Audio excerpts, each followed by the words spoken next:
The year is 2025.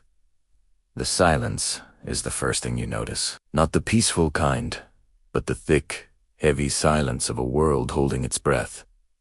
They called it asterisk. Asterisk the hush. Asterisk, asterisk. It didn't start with a bang, or a virus, or an invasion. It started with the sound of your own voice. Specifically, the sound of it being given back to you. The first cases were written off as sophisticated phishing scams. People would receive a call. Their own voice would be on the line, speaking a sentence they would utter precisely 24 hours later. I think I left the stove on. This coffee is too hot. I love you. Innocuous things. Then, a day later, they'd say the exact phrase, in the exact same tone. The call would come moments after. Then the predictions got darker. Your own voice, trembling, whispering. There's someone in the house. A day later, there would be your own voice, screaming. A day later, you'd have something to scream about. The world fractured.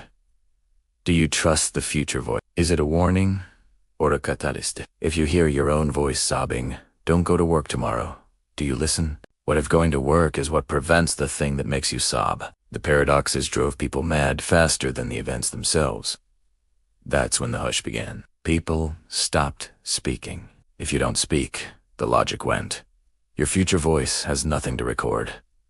Silence became the only defense. We communicated with notes, with histories, with terrified eyes. Cities fell quiet. The constant hum of humanity faded to nothing. We were wrong. The cause adapted. Now it's the sound of your asterisk. Asterisk. Breathing. Asterisk. Asterisk.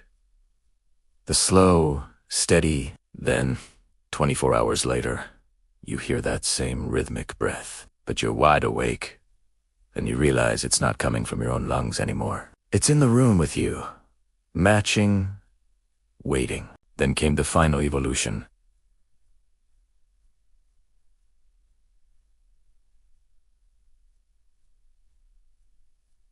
The asterisk.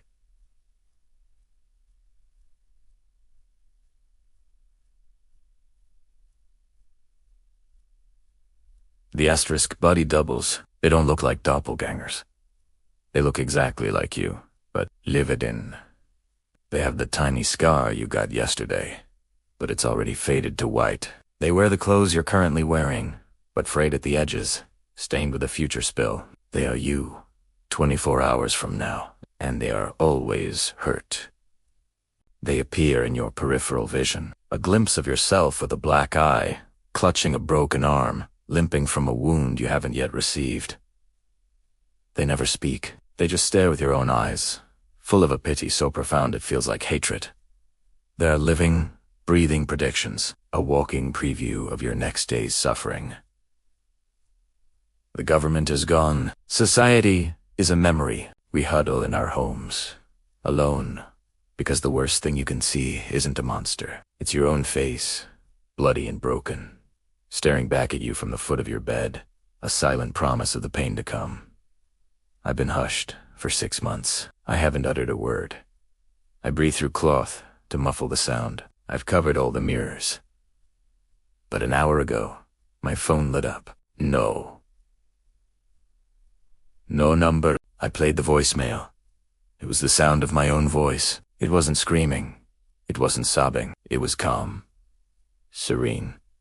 It said, in a clear, bright tone I haven't heard since before the hush, "It's so much better on this side. Let me in." And now, there's a soft knock on my door. A rhythm I recognize. It's the same knuckle rap I've used since I was a kid. Asterisk, Shavonda haircut. The doorknob is turning. From the crack beneath the door, I can see 2 feet, standing in my hallway. They're wearing my favorite worn-out socks. The knock comes again, a little more insistent. My own voice, gentle and warm, whispers through the wood. It's 2025. The year we stopped being afraid. Open T-door. It's time to meet tomorrow.